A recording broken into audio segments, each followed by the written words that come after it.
Chander Agarwal joins us now, represents TCI Express. Let's talk about what's happening to the cargo, freight and business in the partial lockdown period. Mr. Agarwal, good morning. Thank you for joining us. Walk us through what's been your experience of demand and how exactly things are opening up now that partial lockdown has got implemented.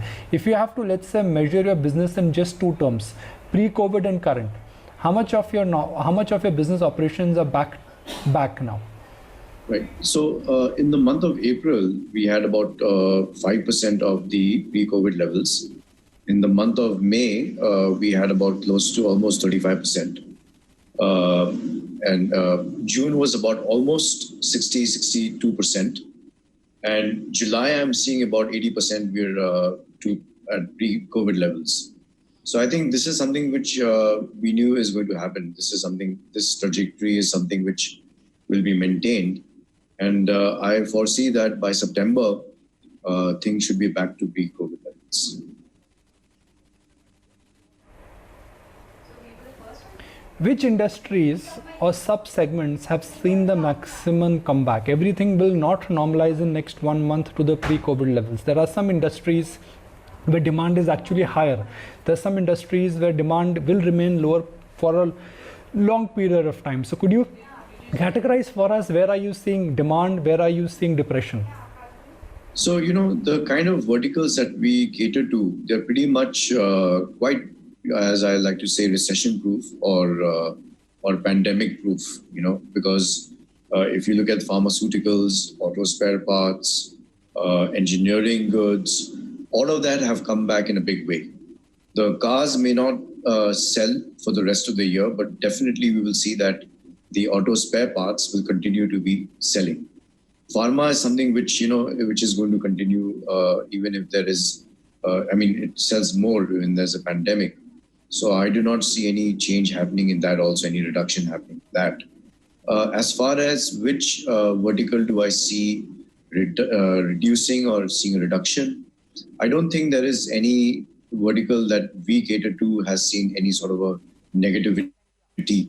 Although, if you look at textiles, it has not really sprung up in the same way as auto spare parts has. But I think it's a matter of time, maybe by next month or something, when demand sentiments for buying these goods are better, is when we will see that pick up.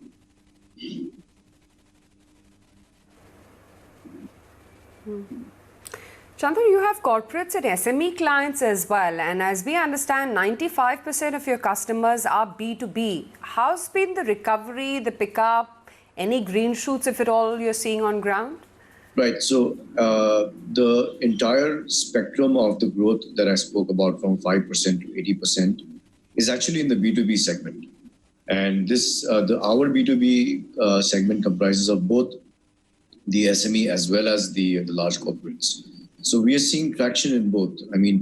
SME, the kind of level that we cater to at the SME level is non-cash. So obviously these guys are at a much better position than say cash SME guys. And our SMEs are also, they're spread throughout India. So even where there are, partial lockdowns and all of that, our business doesn't get really affected, because if one area of the country is closed, the other actually compensates that.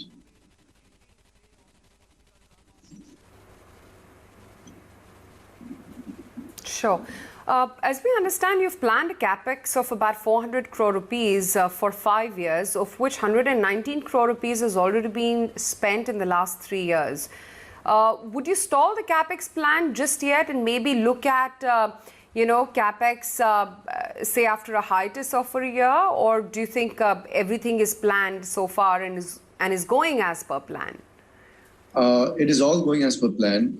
We are going to be investing close to another 60 to 70 crores this year. And the plan to invest at 400 crores is on track for in the next 3 years. And the good thing is that we have not taken on any debt to cater this expansion. It's all going to be from internal accruals. And till date, we are possibly the only logistics company in India that is debt-free.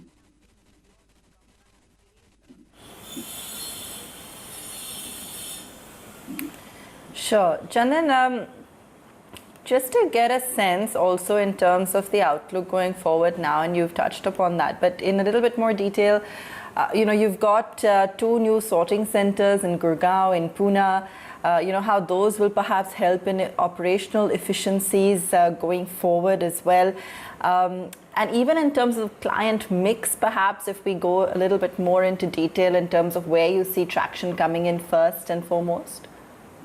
So the sorting centers, what they're going to be helping us achieve is reduction in the overall throughput time. So if a parcel comes into the sorting center and takes about 8 hours, now our goal is to bring it down to like maybe 3 hours. So which would mean that there is faster throughput, and we're able to deliver goods faster. And ultimately, in today's time, this is what everybody, all customers are wanting.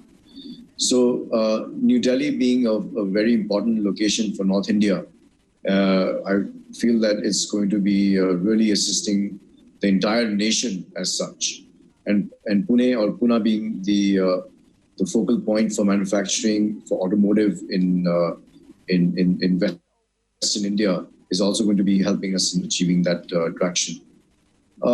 As far as the industry verticals, I'm seeing a definite uptake is in the pharmaceuticals, auto spare parts, engineering goods, textiles would be at number 5, and and so on. The rest of the remaining, we do not do any FMCG, so as the margins are extremely poor in that, and we don't like to get into low margin business.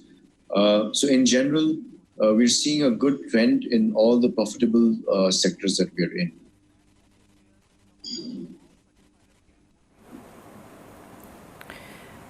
Okay, any kind of price hikes that you plan to undertake going forward, in terms of just how you see, potentially some of the numbers stack up? You're already looking at the asset-like model, which could help to improve cash flows. Are you also possibly looking at price hikes as well?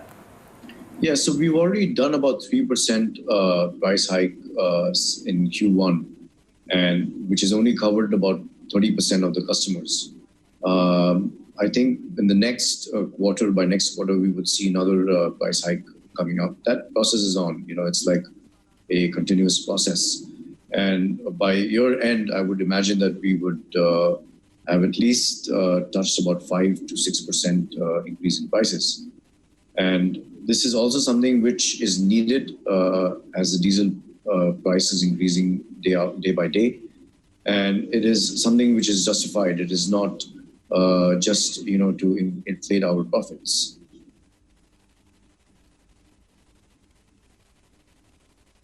Thanks so much for joining us this morning, Chander, and talking us through all the various factors at play currently.